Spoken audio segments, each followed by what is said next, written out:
Alright, I just want to welcome everybody out to my Super Mario Land 2 Christmas video. We're chilling up here with DJ Pack. We're going to go over our second day of Christmas. Let's see that ass.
As a child, our family tradition was spending time with my grandparents for the holidays. Whether if they came to our house in Utah or if we made the massive trek from Utah to Childress, Texas in the Panhandle, most of my Christmases were spent with them. This Christmas in particular, we had trekked the 2,000-mile, 2-day journey in our Mazda Protege, literally the most 90s car ever conceived. This is my first road trip since last Christmas when I received that Gameboy. And I remember my dad telling me that, hey, that Gameboy will make the drive go by in an instant. Yo, it didn't at all. In fact, I distinctly remember staring at it on the seat next to me, debating whether or not I should throw it out the window or maybe boot it up and try to suffer through some more Tetris. Now guys, small disclaimer. I know I sound like an ungrateful little brat, and I 100% am completely thankful for everything my parents got me, did for me. Christmases are awesome, parents were awesome. I'm just trying to go back to my little silly young mind frame back then, so bear with me. My parents, you guys are great. Show off. Where's my son? Brandon, come here, Michael. Gail's primary Christmas are enjoy. You're the best. She wrote I know. Jack. What? Oh, are you doing this? We've almost had a bloody scene. You don't have much here. How dangerous is it? Very. Yeah, pretty easy, huh, bud? Oh, I'd say brain damage is all. Jack, I mean, Mike, how does it feel to be close to disaster, son? That close to disaster. Can you tell me in 2 words or less how fearful that must have been? Now this year I believe the big things I asked Santa for was a Nintendo Entertainment System, of course, Ford America from G.I. Joe, and I believe this year I really wanted the Mutant Hall of Fame. I had to look that up. In school everyone just called it the X-Men box. So anyways, let's fast forward to Christmas morning, Childress, Texas, 1992, or maybe it was 3, I'm not sure.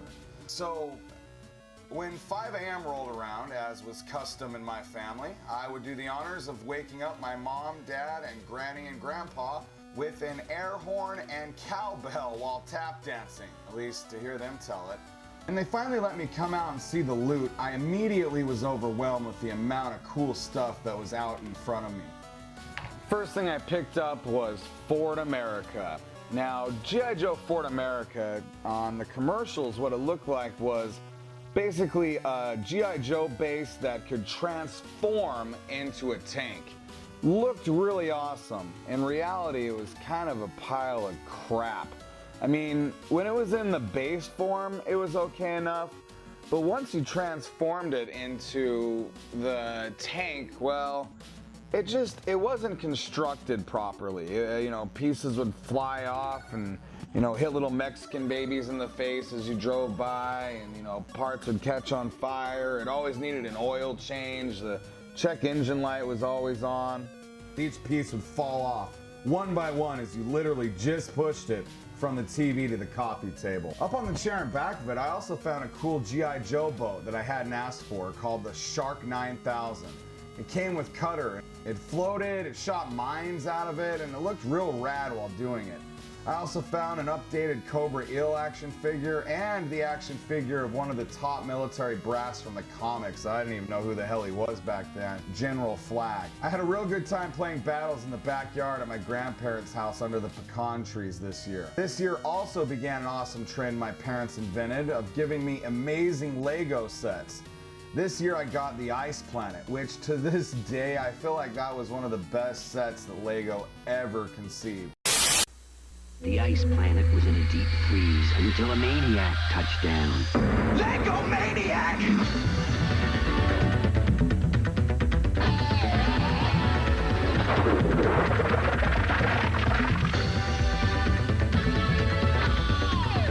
Only a Lego Maniac could turn such a cold planet into such a cool one. Lego System, Ice Planet, and Space Police, each set sold separately. Maniac not included. So after we opened all of the family gifts to each other, I picked up my stocking kind of absent-mindedly, you know, reading some of the instructions on Fort America, and reached in. And I pulled out a familiar staple of the 1990s. What is Jack? Jack is great stuff. Oozy. Jack is stretchy. You can pull it.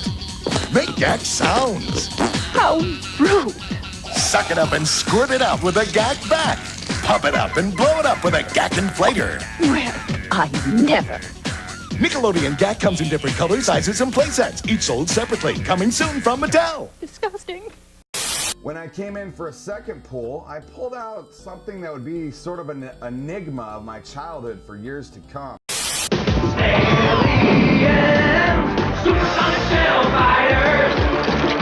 Let's kick some tick. Supersonic shell fighters. Hit 'em with a shell shot, blast 'em into space. They're supersonic shell fighters. Purple flex bound all over the place. Supersonic shell fighters. Each snare comes with 2 awesome action figures, Turboflex shells, supersonic armor, 2 shell shots, 2 official trading cards, and action-packed mini-comic. New from JPI. Like, what the hell was that? The final pull would turn my bad attitude towards my Game Boy into a love affair that literally lasted the rest of my life. I didn't even ask for this, but it was by far one of my favorite gifts I ever received in my life. Obey me, Wario. I am your master. Mario is your enemy. The wicked imposter Wario has cast an evil spell over Mario Land. Don't let Mario get the 6 golden coins. Don't let Mario reach the palace. This is the biggest, most dangerous, most challenging Game Boy adventure yet. Obey Wario. Destroy Mario. Don't fall under Wario's evil spell in Super Mario Land 2, only on Game Boy. I remember there was a level where you were shrunk called the macro zone, or rather the enemies were grown, I don't know. It had like a bubble on the moon level, crazy bunny ear power-up thing, and even had a Halloween level, which I'm a big fan of Halloween, so that was awesome. The one distinct thing I do remember is that there was a bunch of regions around the map, and each region had a secret level. I discovered all of them over time by myself. The only world that I think I remember not being able to find the secret level in was the giant robot Mario. I searched and searched for countless hours, but I never found it. I mean, if there is one, tell me, but as far as I know, there isn't. This is also one of the first games that I beat all on my own. I was never able to beat Tetris. Never, ever, not even to this day. But I remember at one point I thought Wario's castle was impossible and that I would never pass it. But years later, after lots of practice, I made it. And it felt so good. Super Mario Land 2 6 golden coins had to be one of the best unexpected presents I ever got. And I remember when I saw it, I went crazy. I didn't even know that there was a second Super Mario Land. My parents rented me the first one, and I thought it was pretty good. But the second one blew, you know, some of the console ones. I mean, it didn't blow them out of the water, but it was neck and neck for me. I mean, it had a real kind of Super Mario World feel to it, you know, and I still hadn't got an NES, you know, and the SNES had just debuted, so I was really stoked. The graphics, I mean, look at these comparison of, you know, Super Mario Land and Super Mario Land 2. The graphics just blew it away as well. It was, as a good friend of mine would say, phenomenal. All right, guys, I'm gonna see you guys next time. Make sure that you guys bring your morphers, communicators, and dragon daggers, because next time's going to be a doozy. And remember, guys, when you're sitting around watching my videos, not forgetting to remember to not forget. It's a Kodak moment! It's a Kodak moment! Kodak moment! It's a Kodak moment. Hey, Damo, you know what? This is a Kodak moment, you know? Yeah, Kodak moment. Right here. Old school Monday. Bucks in the house.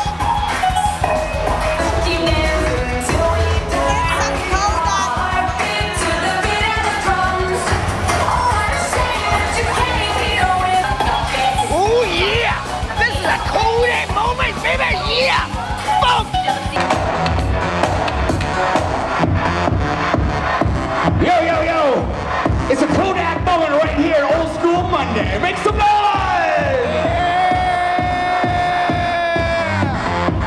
I said DJ, turn the music up. They send another round over to my door. I wanna feel it. I wanna feel it.